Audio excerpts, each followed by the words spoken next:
So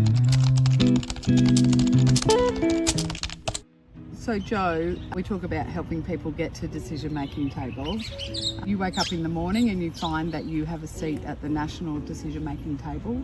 What is a topic that rural Australia is focusing on that you would want to put front and centre while you had that chance? Do you know what? I wouldn't actually choose a topic, I don't think. I would be, I guess, influencing or suggesting or shouting that how are we making sure that there is constantly rural, regional and remote people at that table I've found myself. So what are the things that we're putting in place to make sure that there is representation from the regions, but also that it's not just going to Old Faithfuls, that organisation or that, federal level.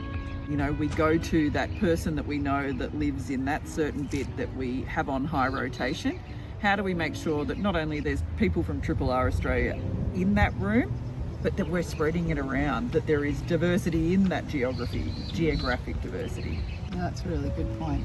I think it is challenging sometimes to think about how we can differentiate what are the challenges for rural Australia as opposed to metro and urban Australia.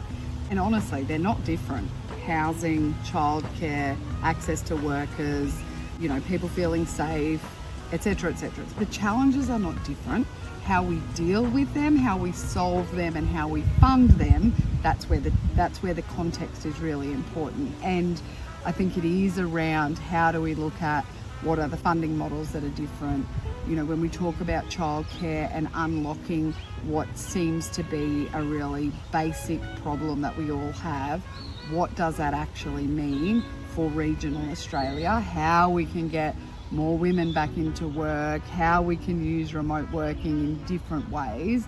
I think it is that piece. For me, if I was at the national decision-making table, it would be around first, how can you understand the regions, and then how can you support them? Because I think we need to remember that we assume positive intent. We assume that urban and metro do genuinely want all of Australia to succeed, as we do in the regions. A rising tide lifts all ships.